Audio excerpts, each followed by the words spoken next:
Hi, teachers. Week 13, here it is. So we're looking at now our energy sources, okay? So the goal for today is that students will be able to identify renewable versus non-renewable energy sources in their own neighborhoods, all right, hopefully, and around the world when they drive around the country. So we're looking at, again, the UN Sustainable Goals. We're looking at sustainable cities and communities, affordable and clean energy, all right, and responsible consumption. We're going to start off with two videos here, all right, both a few minutes long, about non-renewable energy and dirty and clean energy, okay?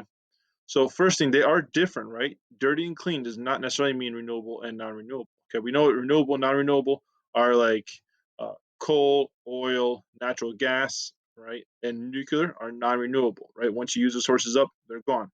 Versus renewable is something that replenishes itself, okay? Like biomass, solar, and wind. Whereas on the other hand, dirty and clean, okay, talks about what the byproducts are. What is the pollution that comes out of it? Obviously, solar and wind, right? Very little pollution made, if none at all, right? Doesn't affect the atmosphere.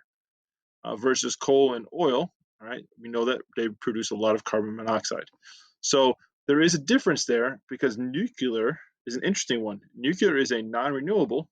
However, it's very clean when it comes to its byproducts with the atmosphere. It does not produce any harmful gases. So first video, you might remember this guy. This is the guy who wore the plastic challenge earlier that we watched way back in like September, October.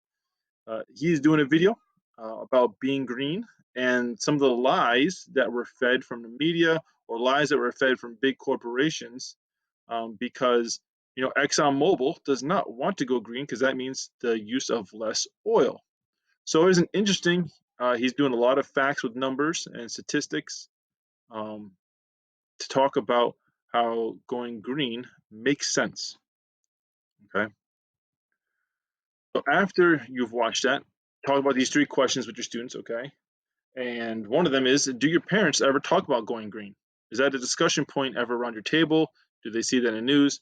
Do you even have solar panels on your roof? I have solar panels on my roof. I don't necessarily have solar panels because I care about being green. I care about saving money, and they do. They save me about $1,000 a year. But you know what? Hey, I'll take it. If I can make less pollution with my solar panels, awesome. This guy here, he was a big time climate activist. Again, you can look at his credentials when he talks about himself. Pretty intelligent, pretty knowledgeable of all the different types of energy that are out there and how he used to push for solar and wind power big time when working with the government. However, he's changed his mind because now he wants to go nuclear, which is really interesting because there's a lot of bad karma, bad feelings around nuclear power. And he has a lot to say about it and how he thinks that it's the way that we should all go in the world because it's one of the cleanest forms of energy and a sustainable and dependable sources of energy that we can use. Pretty interesting. So it's a kind of a counter argument to the last movie we just saw.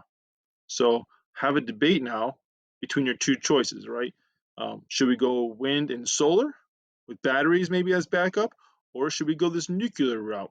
All right, we all agree that probably coal and oil are not the best for our environment, and they should probably get weaned out.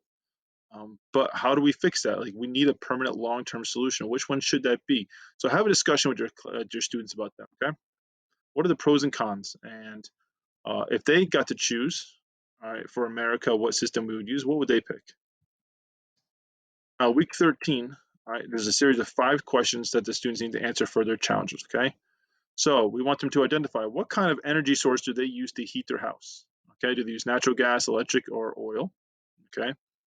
How many houses or businesses in their own neighborhood have solar panels? Just take a walk around town, walk through your neighborhood, and count, okay? I know my neighborhood has 6. Just on my one street, there's 6 houses that have solar panels, okay? Do you see anywhere else in your area where there's green type technology such as wind turbines? All right, there's one on Fairhaven, down on Ferry Street there. There's also an EV station. IKEA is putting in a whole bunch of new EV station charging stations for cars. EV standing for electric vehicles, right? What is your favorite clean energy source and why? Okay, and finally, Where have you seen dirty energy or non-renewable energy sources in use?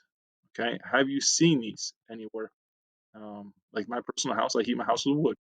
It is a renewable energy source, but is not the cleanest one, as we do produce some exhaust and gases and smoke when I burn it, but it heats my house for free.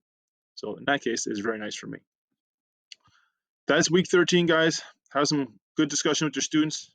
Hope you have a great time. Next week is week 14. It is the half day before Christmas, so we just have a short little lesson for you about with a Padlet attached to it. So very simple. Again, have a great day.